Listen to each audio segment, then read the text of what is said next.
Hi, everybody. Thanks for listening to my neurocysticercosis and epilepsy intervention study. So, just a little background on neurocysticercosis. Cysticercosis in general is an infection by larval cysts of the tapeworm species Taenia solium, where the cyst infects muscle, brain, organ, or other tissue.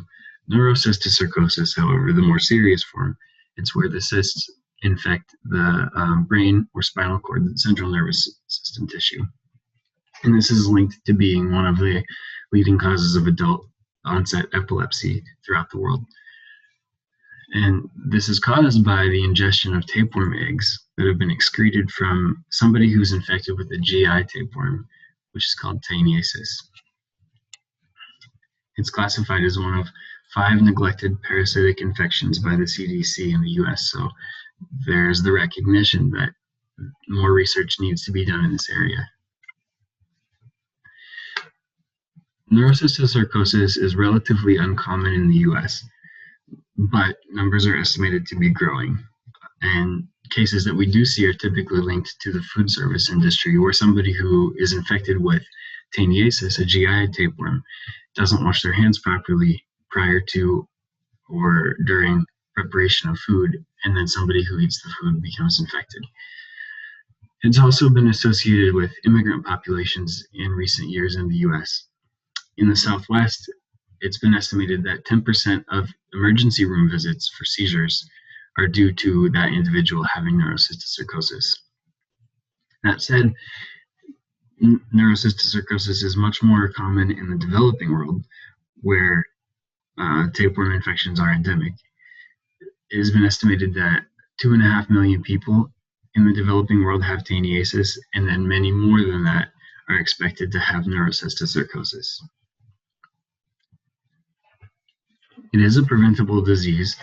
There are antihelmintic drugs. Praziquantel, albendazole are the 2 most common that can be taken to when somebody has a tapeworm infection, be it GI infection or cysticercosis.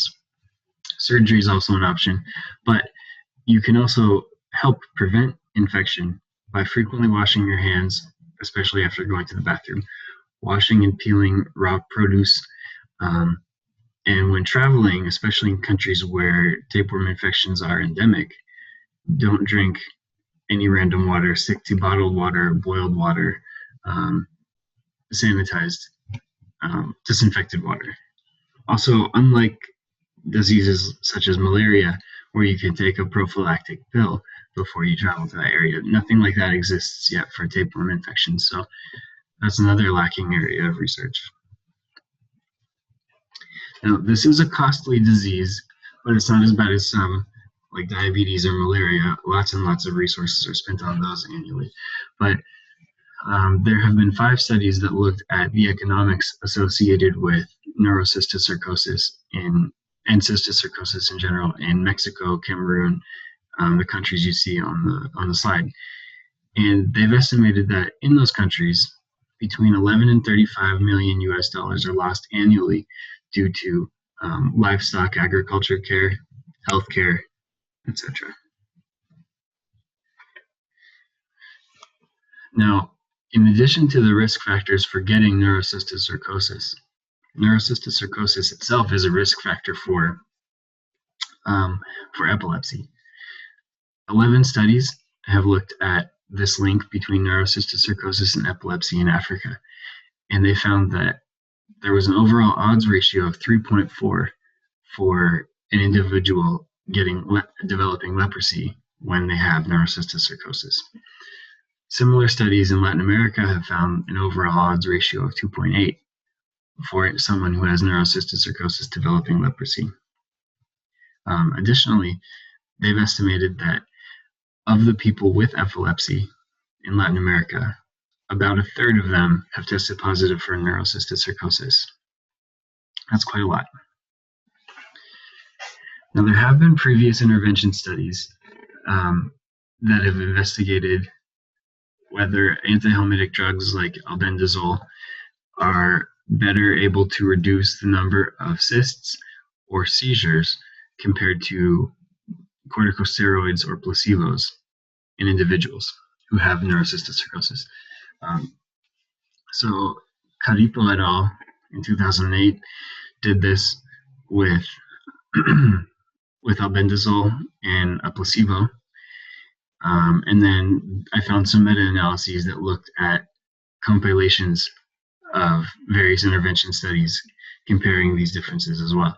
And in general, it's a little confusing because we do see that, typically speaking, antihelmintic drugs, albendazole, is better able to reduce the number of cysts and seizures in somebody who has both neurocystic sarcosis and epilepsy compared to placebo or corticosteroids alone. However, like we see in Cuello Garcia et al., they did not find that this was true. They actually found that even though albendazole does reduce the number of cysts and seizures compared to a placebo, it was not better able to reduce them compared to corticosteroids alone.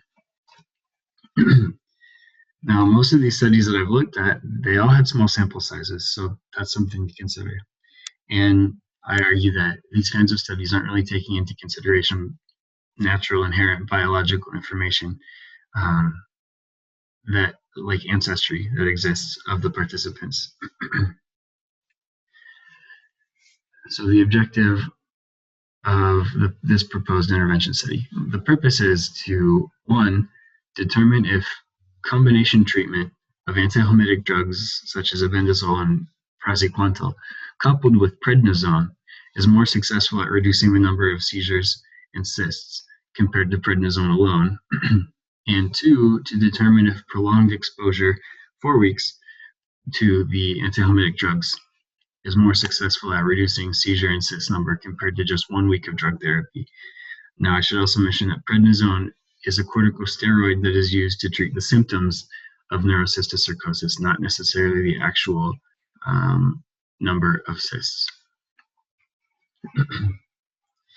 The proposed study will be an individual-based intervention study, and participants will be recruited from the southwestern states of the U.S. From hospitals and clinics. Prior to starting the intervention study, we will take baseline CT scans and vitals, and we will also do ELISA antibody assays to check for antibodies against tapeworms. And we will do fecal sample analyses to look for eggs, which would suggest taniasis. This study will include both males and females from the ages of 17 up, and if a participant is between the age of 7 and 18, they will need the consent of a parent. The people we will be excluding from the study will be pregnant or nursing females, individuals who have taken antihelmintic drugs within the past year, and those with compromised immune systems. The study will consist of randomly assigning participants to one of 4 categories. It will be a double-blind study, so neither the medical staff nor participants will know which categories the participants are assigned to.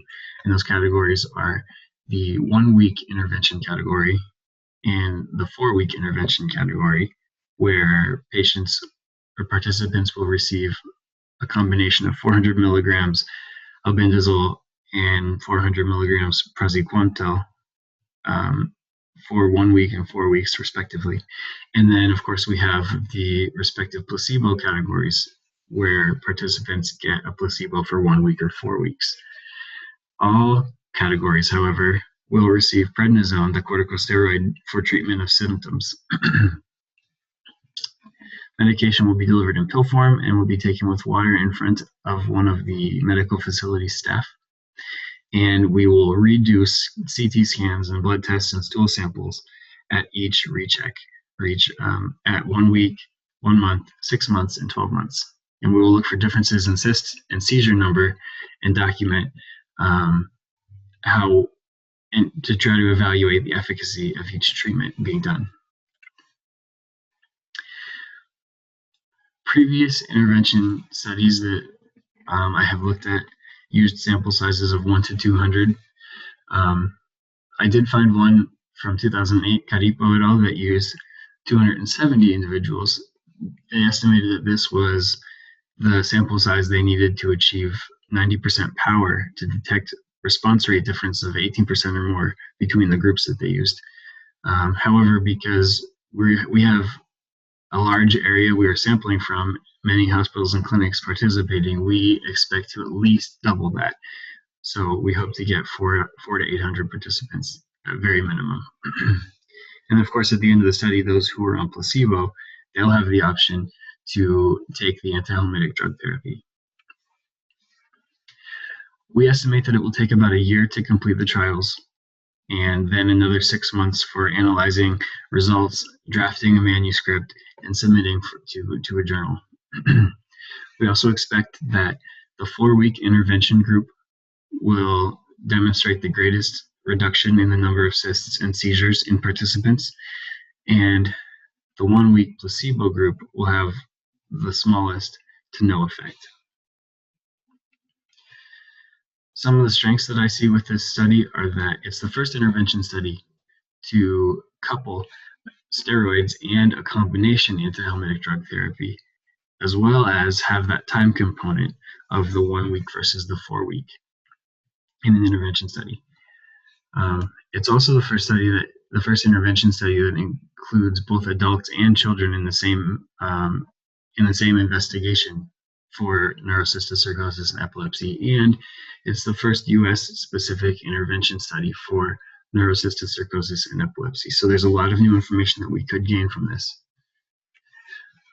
There are, of course, some limitations. However, like the previous studies I mentioned, this study neither takes into account biological variation of the participants, such as genetics and ancestry. And it doesn't account for other medications participants may go on after being enrolled in the study, nor does it take into account other environmental or behavioral variation, such as diet or physical activity and smoking, etc., of the participants. Thank you for listening to my presentation. I look forward to your comments.